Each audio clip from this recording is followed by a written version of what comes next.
Muy buenas noches, bienvenidas y bienvenidos a Mundos Paralelos, periodismo filosófico y cosmovisión.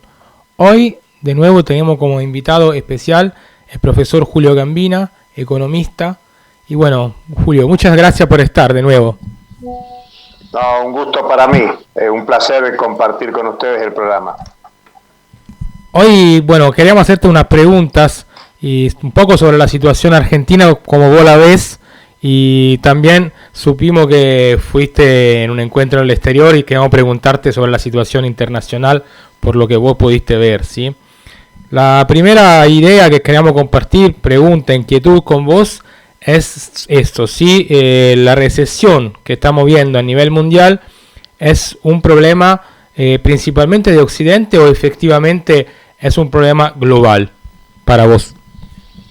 Bueno, primero hay que decir que vivimos en una sociedad capitalista en el mundo y por lo tanto el capitalismo es mundial y la evolución de la economía mundial involucra a todos los países. Claro, hay matices, digamos que nosotros estamos asistiendo a un proceso de desaceleración de la economía. Todavía no se puede hablar de recesión mundial, pero esa desaceleración de la economía se nota mucho más en Europa que en Estados Unidos, y mucho más en Estados Unidos que en China. China ya no crece a tasas del 10% o más, como en unas décadas atrás. Por lo tanto, también hay un menor ritmo de crecimiento en China. Y la economía mundial no decrece mucho más, precisamente porque China todavía está creciendo a tasas del 4 al 5% acumulativo anual. Incluso el país de mayor crecimiento relativo hoy en la economía mundial es la India, pero claro, la participación de la India en la producción de riqueza mundial es mucho menor que la de China, la de Japón, Europa o Estados Unidos tomados individualmente. Entonces lo que tenemos es un proceso de desaceleración de la economía. Es un tema que viene de la crisis del 2007-2009. Piensen que en 2008 hubo una gran recesión de la economía mundial. Desde entonces la economía mundial no repunta en los niveles de crecimiento que tenía la economía mundial antes del 2007. Incluso el tema se agravó mucho con la recesión mundial del 2020, el momento de la pandemia. Muchos dicen, bueno, el problema de la economía mundial fue la pandemia. No, los problemas venían de antes, de la crisis del 2007-2009. Y obviamente la situación de guerra en Ucrania, en el ataque de Israel a Gaza, o aún la situación en Yemen, significa también una orientación del gasto de muchos países del mundo en gasto militar y por lo tanto una tendencia a la disminución de gasto social y una orientación de la producción hacia la producción militar, que por definición es una producción improductiva. Y por lo tanto la situación de la pandemia y la situación de guerra extendida en los últimos años no facilita un proceso de recuperación de la economía mundial. Entonces, la síntesis es que matizadas las distintas regiones, los distintos países, lo que tenemos es una desaceleración de la economía mundial con crecimiento de la desigualdad en la distribución del ingreso. Eso quiere decir que está creciendo la pobreza, que está creciendo la indigencia. Por ejemplo, para el caso de América Latina y el Caribe, CEPAL viene dando informes sobre su situación de la pobreza que en la última década, lo que va desde el 2012 al 2022-2023, América Latina ha deteriorado sus datos de pobreza y de indigencia. Incluso considera CEPAL que es una década perdida en el combate a la pobreza. América Latina y el Caribe ha retrocedido en la distribución del ingreso. También eso tiene matices, porque no todos los países tienen una tendencia a la desaceleración del mismo modo. Argentina está entrando en un proceso recesivo muy fuerte en la actualidad, producto de la política económica que aplica el gobierno de Javier Milei, gobierno de ultraderecha que asumió en diciembre pasado. Es una situación contraria a la de Brasil, el país de mayor desarrollo relativo en América Latina y el Caribe, que desde la asunción del gobierno Lula muestra unos niveles de recuperación de su actividad económica más que importante. Entonces, América Latina y el Caribe tiene una situación parecida a la que acontece en la economía mundial, pero matizada, porque entre los tres grandes países de la región, Brasil, México y Argentina, hay una tendencia al crecimiento en Brasil, a un relativo estancamiento en México y a un deterioro de la capacidad productiva y por ende de distribución del ingreso en el caso argentino. Ahora, Julio, si tuviéramos que detallar un poco más este panorama a nivel financiero, comercial y productivo, ¿cuáles serían los ámbitos más problemáticos, digamos, de entre estos tres, por ejemplo, en la región?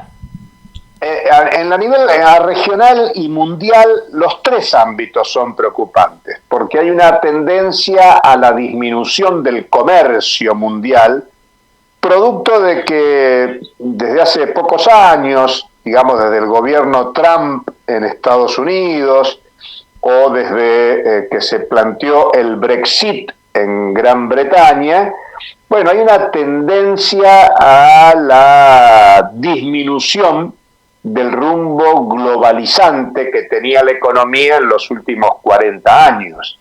Hay que pensar que Estados Unidos ha acrecentado una política de sanciones unilaterales que en general acompaña a Europa, que acompaña a Japón, sobre algunos países muy importantes del comercio mundial, especialmente China.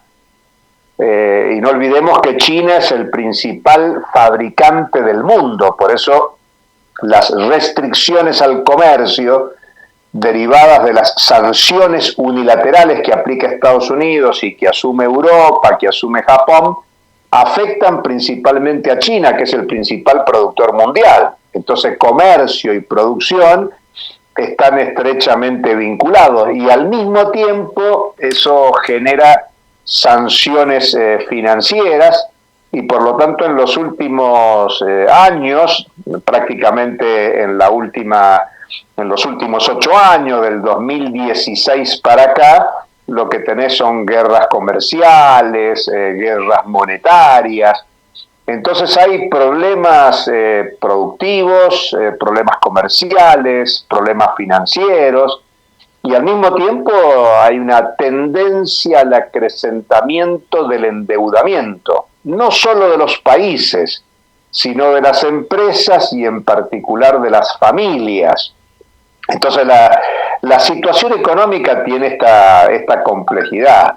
Hay una tendencia a la desaceleración productiva, hay una tendencia a la disminución del comercio internacional, insisto, por esta situación de sanciones unilaterales y de alguna manera de boicot al proceso de globalización. El tema es interesante porque la globalización fue una política que empujó Estados Unidos, Europa y Japón en los años 80.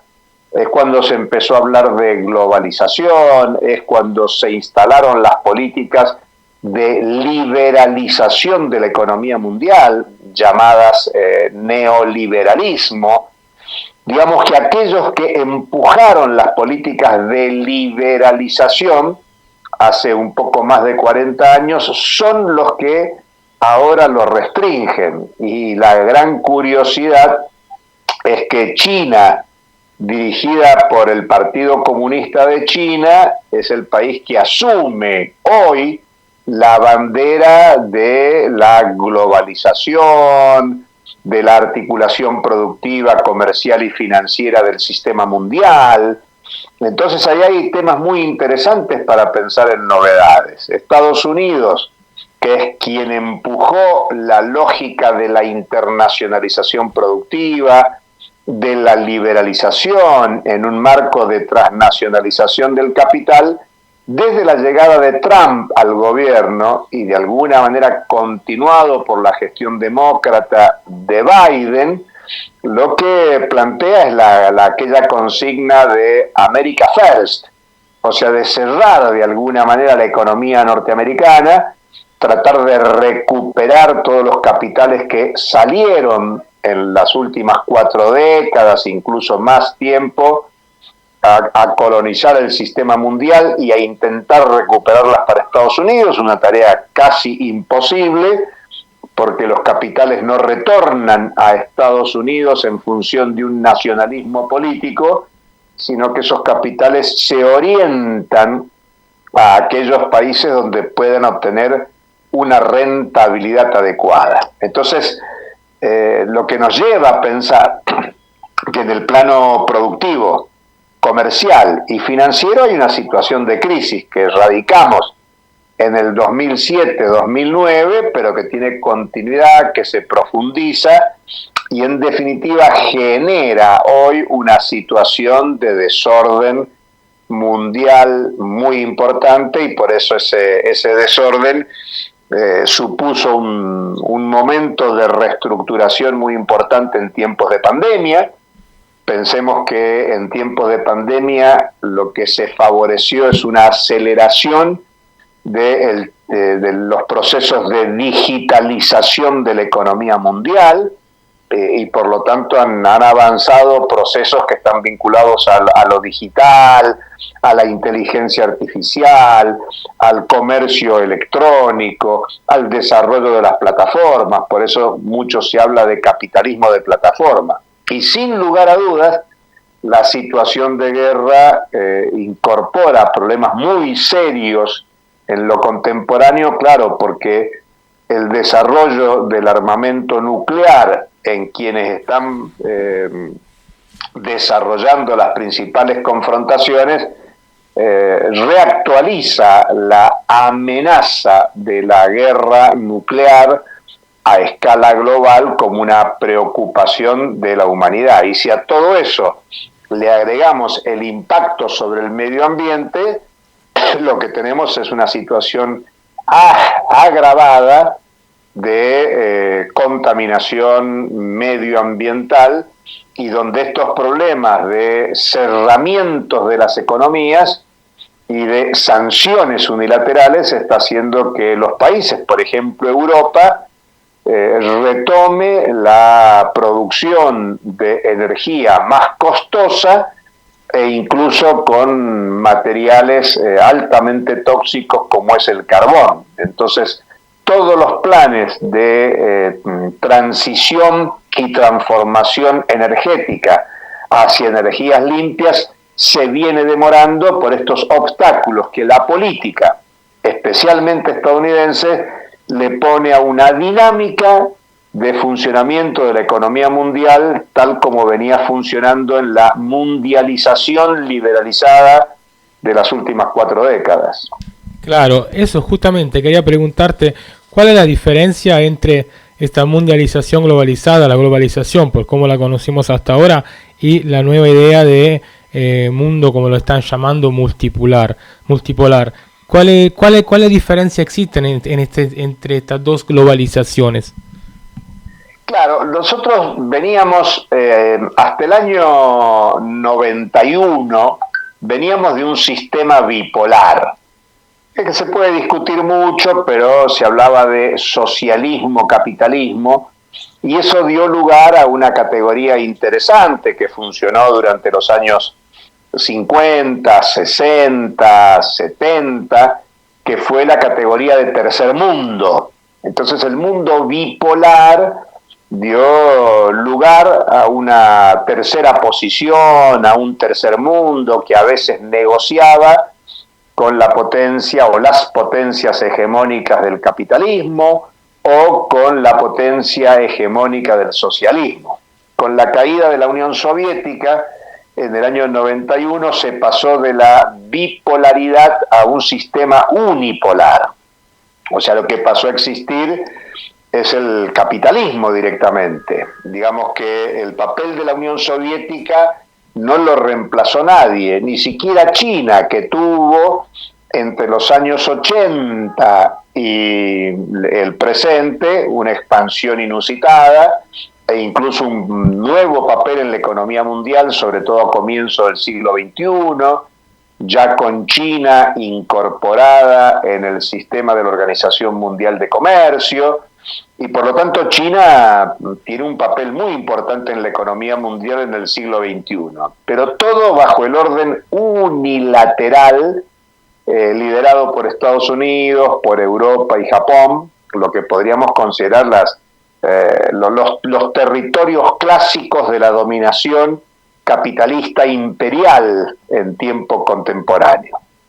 Pero claro, el creciente peso de China en la economía mundial y el desarrollo de esto que comentábamos antes, de la guerra comercial, guerra monetaria entre Estados Unidos y China, generó cambios en la economía mundial, y las sanciones se generalizaron ya no solo contra China, sino también contra Rusia, contra Irán.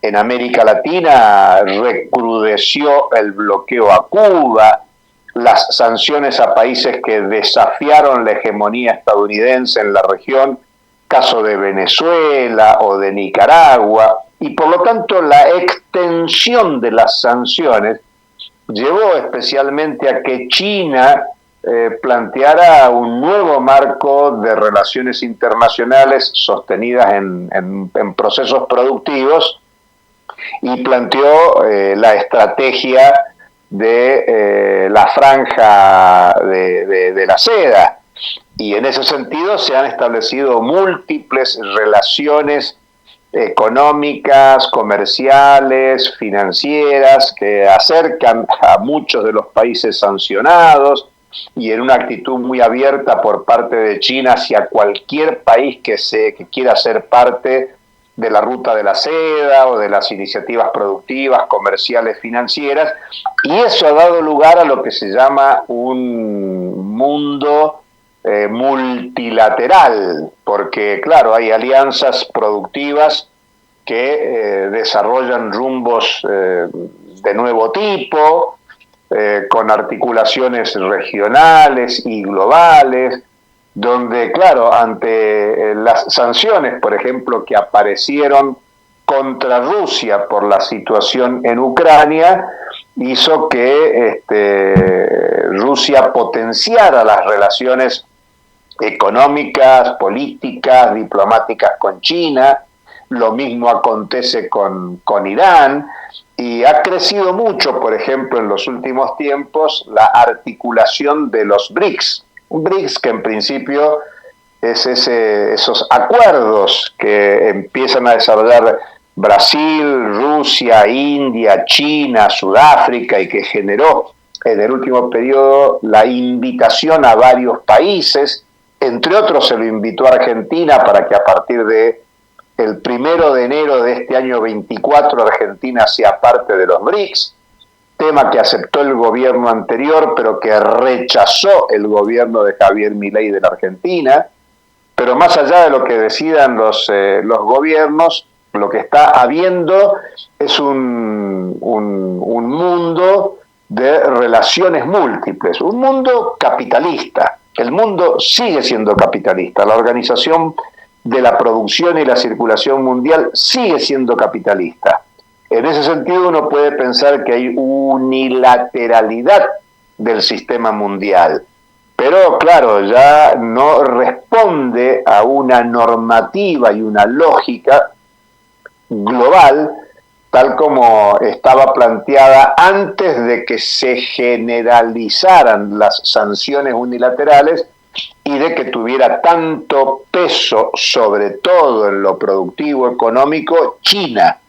Y claro, China ha empezado a modificar su peso en la situación mundial. China ya no solo es la primera fábrica del mundo, sino que crecientemente empieza a disputar esferas donde claramente es hegemónico Estados Unidos, y me refiero sobre todo al plano militar.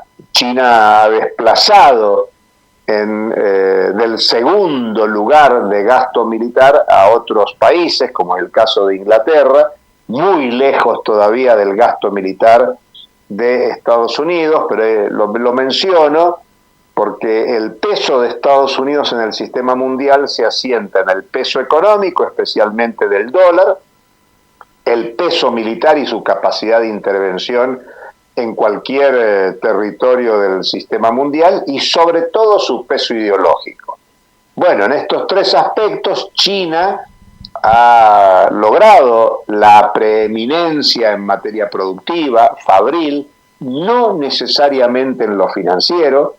La moneda china, el yuan, no tiene el peso global que tiene el dólar, pero hay que reconocer que el Fondo Monetario Internacional incluyó al yuan chino en la canasta de 5 monedas que explican los derechos especiales de giro del Fondo Monetario Internacional.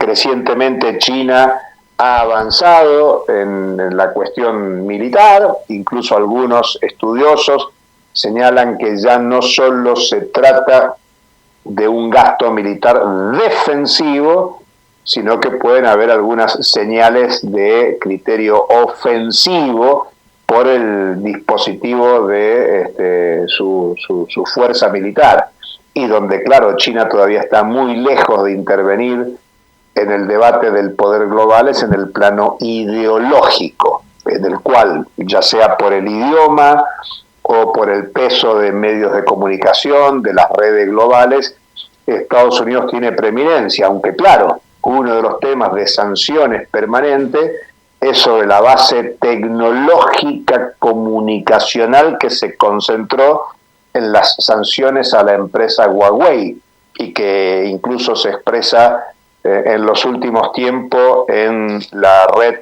TikTok y algunas otras sanciones que lleva adelante Estados Unidos. Por eso la multilateralidad hay que estudiarla como parte de los nuevos fenómenos que se presentan en la economía, la política, la diplomacia, en las relaciones sociales internacionales más en general. Claramente. Y en ese contexto, Julio, hoy, ¿qué queda de lo que una vez fue el estado de bienestar? ¿Cómo podríamos calcular hoy indicadores que nos muestren que el estado de bienestar siga subsistiendo, no existe más, se transformó? ¿Cómo tendríamos que pensarlo esto? Mira, el estado de bienestar en general se lo asocia a las políticas keynesianas. Las políticas keynesianas se aplicaron como hegemonía de la política económica mundial a partir de la Segunda Guerra Mundial. Hoy ya hasta se puede decir que con matices en todo el mundo, sea en el campo del socialismo, del capitalismo, se aplicaron políticas de bienestar. La política keynesiana fue hegemónica a partir del 45, y claro, eso se desarrolló con mucha fuerza hasta la crisis de los 70. Por eso en general muchos dicen los 30 gloriosos años del 45 al 75, que son años de crecimiento de la economía mundial, años de crecimiento de los salarios y años de crecimiento de las ganancias. Digamos, es el único momento de una larga etapa de desarrollo del capitalismo donde se combina el crecimiento de los salarios con el crecimiento de las ganancias. Y las políticas neoliberales que se empezaron a ensayar con las dictaduras militares del sur de América, estamos hablando de las dictaduras del 73 en Chile, en Uruguay, 76 en Argentina. Bueno, el terrorismo de Estado fue el ensayo de las políticas neoliberales que luego generalizaron Thatcher en Inglaterra, Reagan en Estados Unidos en los primeros años 80 y que luego asumió la socialdemocracia europea con Mitterrand en Francia, con Felipe González en España y que por supuesto con la caída de la Unión Soviética se extendió a toda Europa del Este en los 90, una segunda ronda de neoliberalismo en América Latina con el consenso de Washington en los 90 y por lo tanto desde las dictaduras de comienzo de los 70 hasta el presente lo que hay es una tendencia de desarme de las políticas de bienestar. Eso tiene que ver con las privatizaciones, con la desregulación de la economía, con quitar derechos sociales conquistados, eso tiene que ver con privatización de la educación, privatización de la salud. Digamos que hay una lógica de desarme de las políticas de bienestar que se construyeron desde los años 30 en adelante, pero sobre todo después de la Segunda Guerra Mundial, entre el 45 y comienzo de los años 70. Bueno, eso no ha terminado, y yo me animaría a decir que eso no tiene límite. Lo que hoy se ve en el sistema mundial, sobre todo con el avance de las políticas de las derechas, entiéndase, Reagan especialmente, Trump en Estados Unidos y obviamente la lógica demócrata que mantiene las políticas de Trump, la lógica del Brexit en Estados Unidos, la lógica de Bolsonaro en Brasil y el bolsonarismo, el caso de Milei en la Argentina, bueno, Vox o en España o Le Pen en Francia, por solo mencionar algunos, los regímenes de derecha en Europa.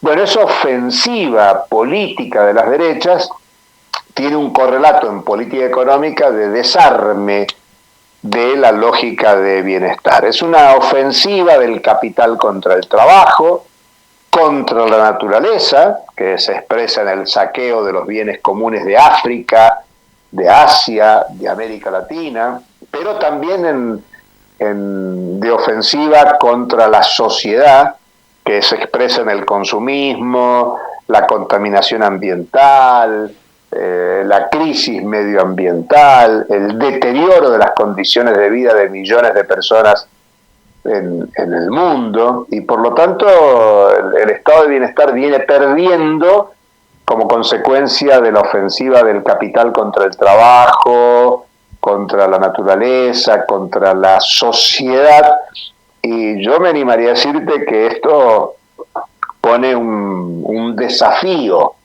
donde no tanto un desafío por retomar la lógica del estado de bienestar, sino explicar que el estado de bienestar fue la respuesta que las clases dominantes del capitalismo mundial encontraron ante la novedad que representó la Revolución Rusa, el avance del movimiento obrero, la izquierda, el comunismo, especialmente en Europa. Pensemos que la Segunda Guerra Mundial termina un 9 de mayo, cuando el Ejército Rojo entra en Alemania, toma Berlín, toma el Reichstag, y por lo tanto la amenaza de desarrollo comunista en Europa y a nivel mundial desata esta generalización de las políticas de intervención del Estado, de concesión de derechos sociales, de estado de bienestar, el keynesianismo, digamos. Y por eso hoy la derecha mundial, si algo combate, es combate al socialismo en términos globales y a Marx, en tanto su teórico fundador de las concepciones socialistas, comunistas, revolucionarias, pero también ataca a Keynes, que no era socialista, que no era comunista, pero lo ataca a Keynes como ese teórico del capitalismo que le dio aire a la intervención del Estado y la derecha contemporánea asocia estatismo con socialismo. Claro. Por eso la derecha contemporánea castiga por igual a la tradición marxista y a la tradición keynesiana como si fueran lo mismo, no siendo lo mismo. Entonces, el estado de bienestar va a seguir desarmándose mientras no se reconstruya una lógica teórica y política que ponga en discusión la gestión de la economía y de la sociedad contemporánea. Exactamente. El otro día estaba mirando que la OIT, la Organización Internacional del Trabajo, posteó en Instagram, en sus redes, por el 1 de mayo el tema que, repetía una vez más que los derechos laborales son derechos humanos, ¿no? Y me hizo pensar mucho la situación que estamos viviendo ahora con la ley base de Milei. Claro, incluso te diría, vos mencionás a la OIT, que fíjate, es un órgano tripartito que está asociado al surgimiento de la Revolución Rusa, porque el carácter tripartito de la OIT es los trabajadores, los empresarios y los gobiernos, como planteando que los gobiernos tratan de mediar en la relación contradictoria entre trabajadores y empresarios, cuando la relación entre trabajadores y empresarios tiene una parte dominante en los trabajadores. Y el Estado, por definición, es el Estado capitalista, el Estado que dominan los empresarios, los inversores capitalistas. Y por eso en general la OIT, que se presenta como un mundo de equilibrio de tres patas, en general tiene una orientación, sobre todo en los últimos años, desde la crisis de los 70 para acá, más favorable a la orientación pro mercado, tal como existen en los otros organismos internacionales, sea el Banco Mundial, el Fondo Monetario Internacional, la Organización Mundial de Comercio, y por lo tanto los trabajadores vienen perdiendo en esa relación con empresarios y con las normas y legislación que plantean los gobiernos. Y claramente eso es lo que está planteando Javier Milei en la Argentina. Se acaba de aprobar la semana pasada, esta semana, una media sanción de la llamada Ley Bases, donde contiene una profunda, reaccionaria reforma estatal, reforma laboral, reforma previsional y un paquete fiscal que favorece a las ganancias, a los ingresos y a la renta empresaria en desmedro y en contra de los ingresos de trabajadores, ingresos sociales de jubilados, populares, restableciendo, por ejemplo, el anulado impuesto a las ganancias durante el año pasado. O sea que el gobierno de la ultraderecha en la Argentina muestra palmariamente el proyecto del gran capital a escala mundial para desarmar todo aquello que sea beneficio social de trabajadoras y trabajadores. Hay que pensar que la mayoría de la población de la Argentina y del mundo vive de ingresos fijos, sean trabajadores en actividad, sean jubilados o jubiladas,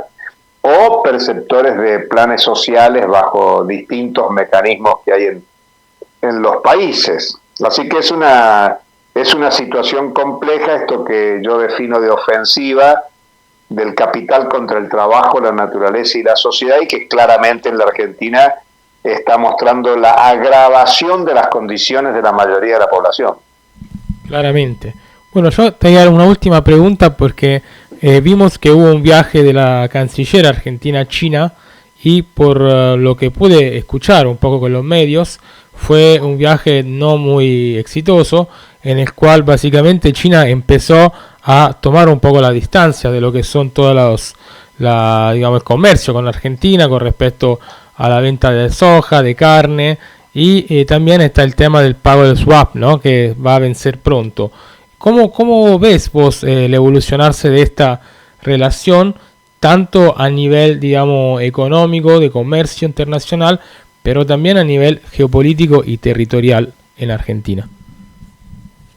Mira, Argentina, el gobierno Javier Milei ha sido muy agresivo en campaña electoral, en su discurso inaugural y en las primeras declaraciones llevadas adelante contra China.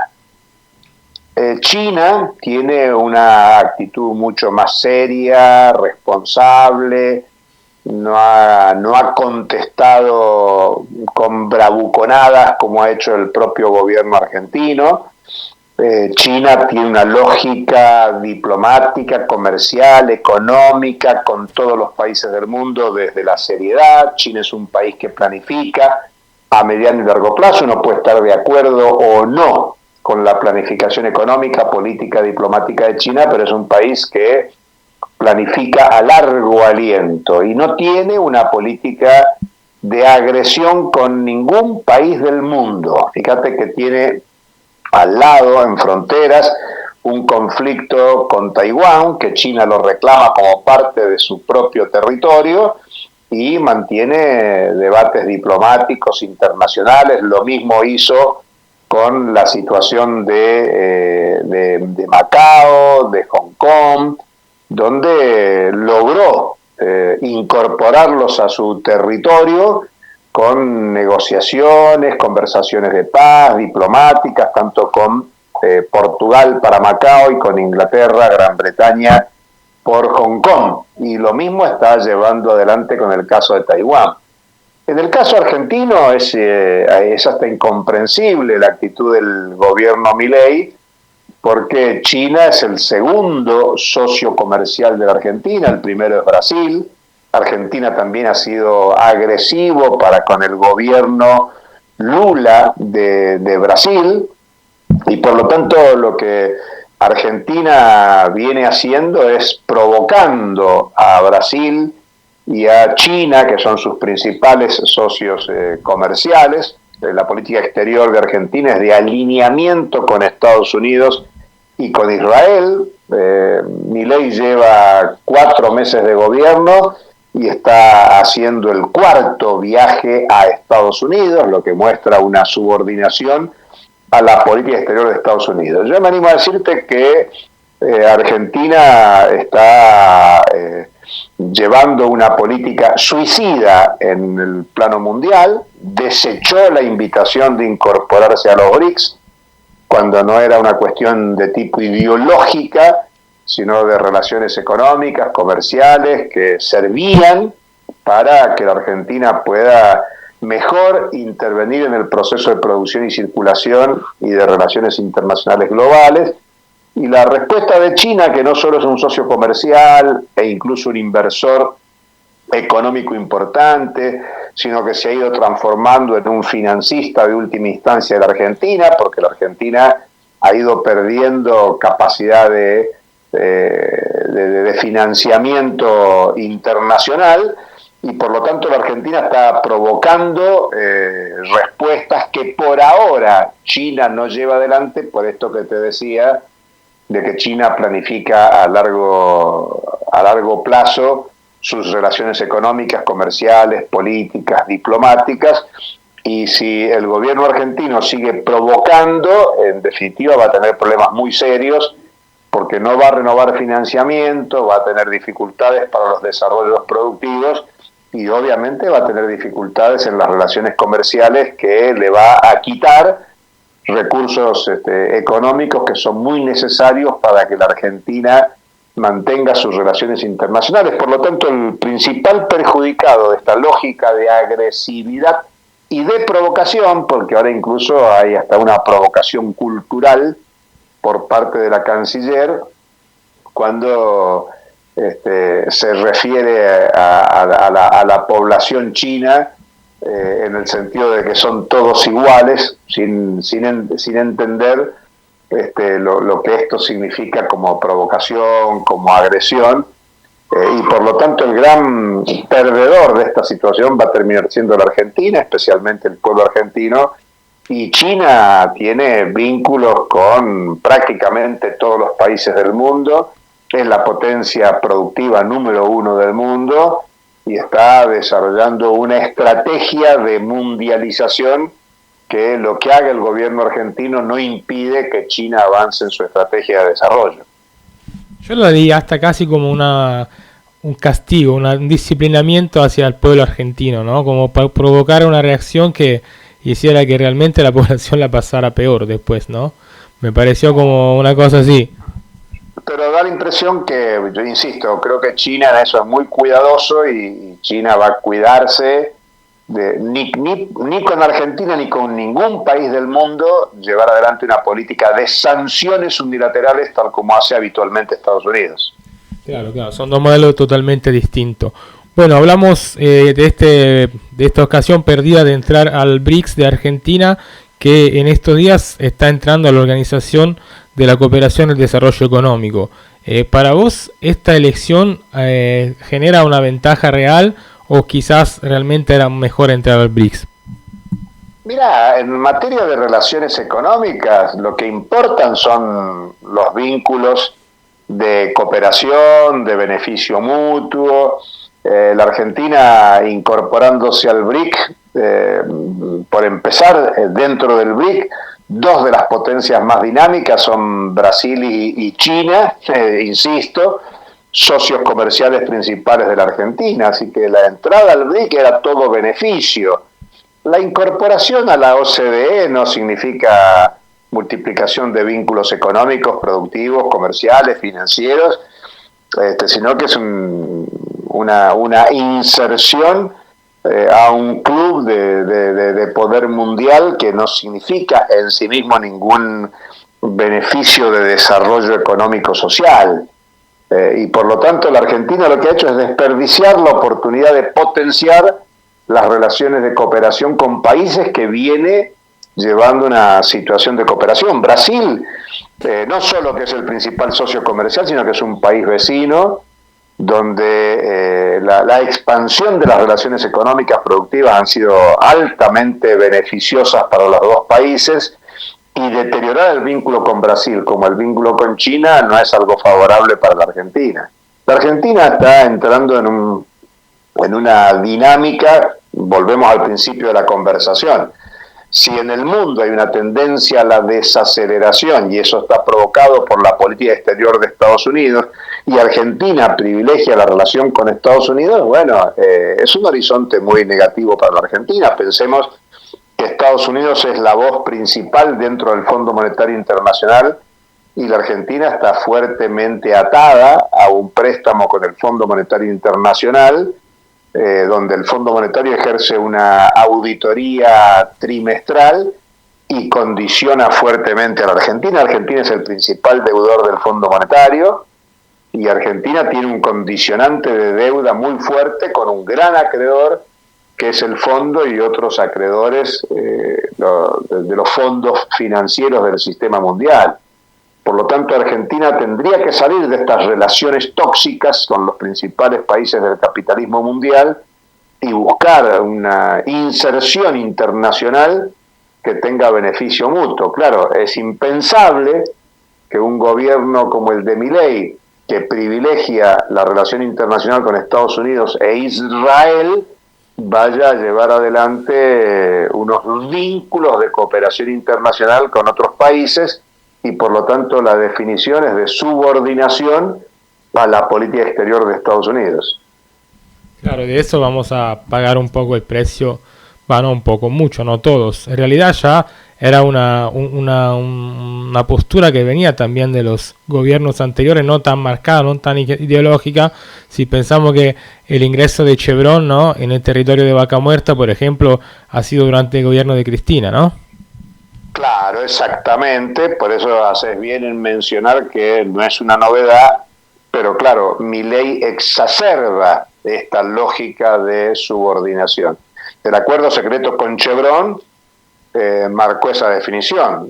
Si vos querés, en el mismo plano, el gobierno de Alberto Fernández renegoció con el Fondo Monetario el préstamo que recibió Macri del Fondo Monetario y por lo tanto asoció esa lógica subordinada que Macri había planteado con el fondo, lo ratificó Alberto Fernández en vez de repudiar el acuerdo con el fondo y por lo tanto plantear el carácter nulo, odioso del préstamo del Fondo Monetario en tiempos de Macri, que bueno, se renegoció y con estas auditorías trimestrales desde el 2002. Y obviamente el gobierno Milei pretende potenciar mucho más esto y se ve en estos 4 meses de gobierno donde hay una política de restricción a la emisión monetaria, pero no para los pagos de deuda. La Argentina está emitiendo pesos solo para comprar las divisas necesarias para cancelar la deuda. Y por lo tanto no se emiten pesos para resolver problemas sociales del empobrecimiento de la sociedad argentina, sino para cancelación de deuda. Claro, eso va de la mano con el mantra del déficit fiscal, ¿no? Bueno, déficit fiscal que la Argentina, a ver, el gobierno Milei ha hecho uso de la contabilidad creativa para mostrar que tiene superávit fiscal. ¿Por qué digo contabilidad creativa? Porque primero ha congelado el presupuesto 2024, una propuesta que hizo el gobierno anterior. El gobierno de Sergio Massa dijo, bueno, que el próximo gobierno define el presupuesto 2024 y congelaron y trasladaron el presupuesto 23 para el 24.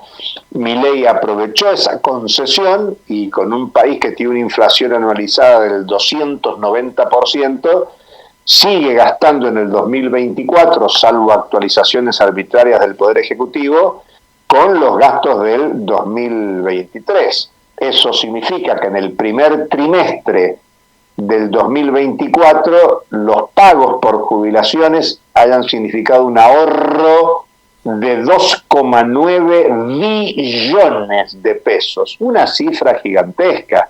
El 35% del ahorro fiscal del gobierno es el deterioro de las condiciones de vida de los jubilados. El segundo rubro de la licuación viene por el lado de la obra pública, lo mismo que las transferencias a provincias o los salarios de los estatales.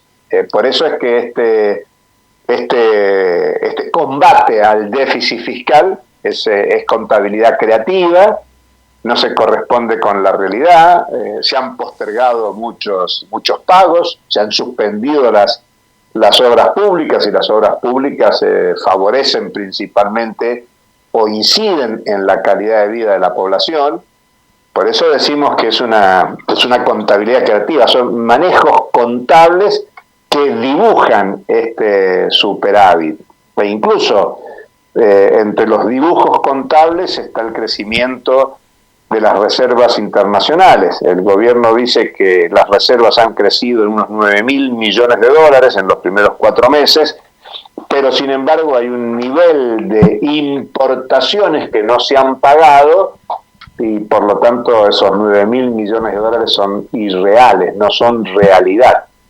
Hay mucha ficción dentro de las cuentas públicas, pero claro, esa ficción la podemos hablar nosotros, pero con la contabilidad creativa y la ficción del superávit fiscal, el gobierno disputa consenso de la sociedad.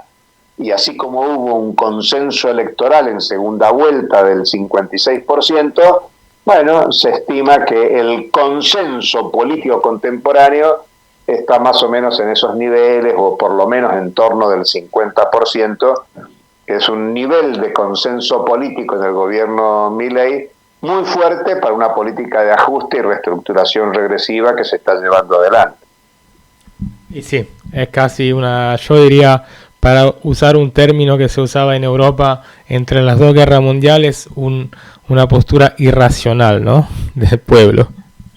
Bueno, claro, depende, digamos, más que irracional yo te diría, hay un problema político en la Argentina, porque ¿por qué una parte importante de la población empobrecida se vuelca por Milei? Bueno, porque no encontró satisfacción en los gobiernos anteriores y por lo tanto quiso plantearse un cambio y cree cree que el cambio es en función de las políticas que está llevando adelante el gobierno, con una esperanza de que pueda haber resultados en el corto o mediano plazo. Yo me anticipo a decir que no va a haber resultados favorables para la población, pero por eso digo, no me animo a plantear que hay irracionalidad en la población que le otorga consenso, sino que es una población que no está de acuerdo con el gobierno anterior, no quiere que el gobierno anterior vuelva a la Argentina, y por eso yo hablo de que hay crisis política en la Argentina, y en todo caso la crisis política se empezó a plantear como solución por derecha o ultraderecha, y uno lo que quisiera es que el cambio en la Argentina venga por izquierda. Pero bueno, eso tiene que ver con la disputa de los consensos políticos, y como dijimos, la Argentina es parte del sistema mundial, y si en el sistema mundial lo que hay es una ofensiva de las ultraderechas, la pregunta es por qué no en el caso argentino también avanzar, y en el caso argentino no solo avanza, sino que es una fracción política que se quiere constituir como vanguardia, no solo en la Argentina, sino como vanguardia mundial, y por eso Milei fue a Davos a hacer un discurso muy fuerte que se diferencia del nacionalismo de otras derechas, y le plantea a las derechas del mundo que tienen que avanzar con políticas de ajuste y reestructuración regresiva, como él está haciendo en la Argentina, y les muestra que tiene consenso. Y por lo tanto lo que les está señalando a las derechas mundiales es que planteen las mismas lógicas de ajuste y reestructuración regresiva para atender y resolver la crisis capitalista mundial. El tema es que él desde el vamos empezó propagandándose como el autor del sacrificio necesario, ¿no?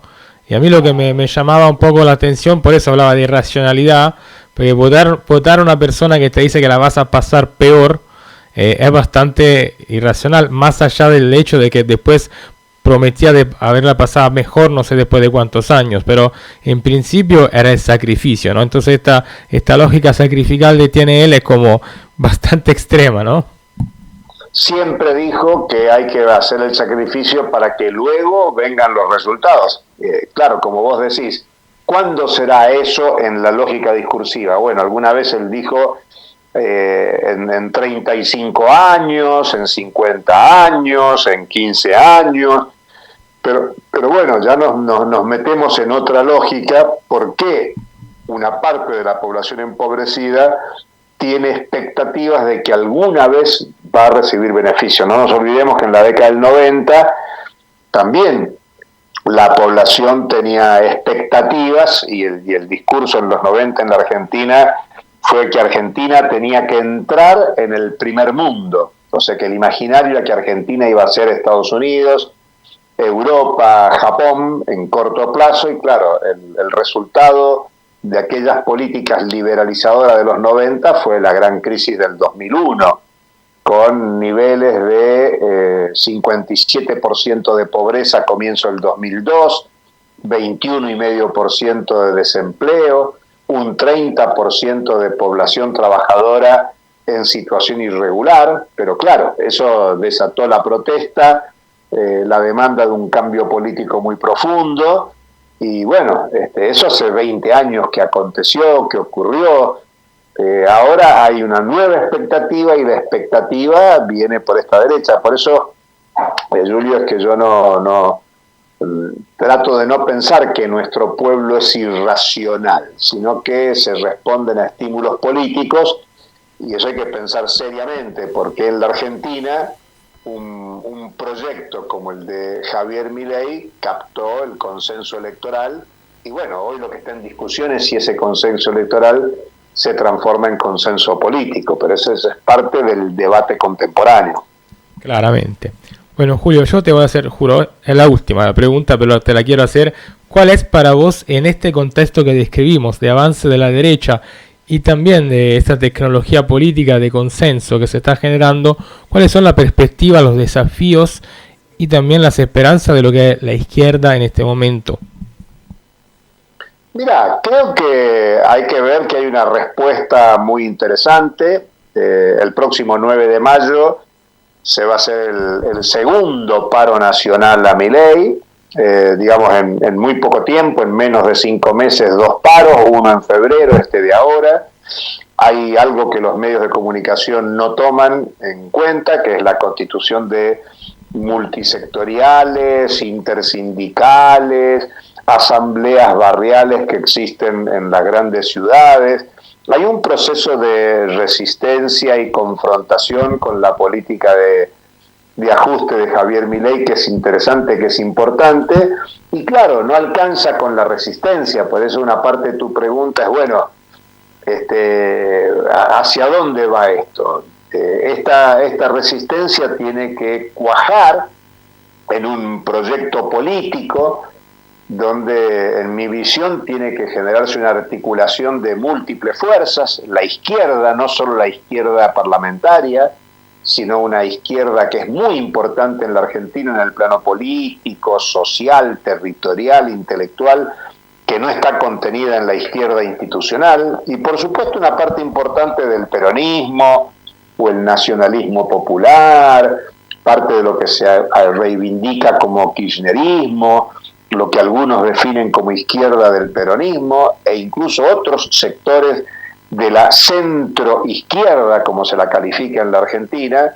Bueno, de todo ese conjunto de tradiciones políticas e identidades culturales políticas de la Argentina, puede ser que emerja una propuesta política que tiene que ser anticapitalista, antiimperialista, anticolonialista, contra el patriarcado, por un nuevo proyecto político que le dé curso y cauce a una perspectiva de transformación en la Argentina y que contacte con otros procesos similares en América Latina, el Caribe y en el mundo. O sea que yo te diría que la Argentina está abierta hoy para la aparición, la emergencia de un nuevo proyecto político de carácter liberador.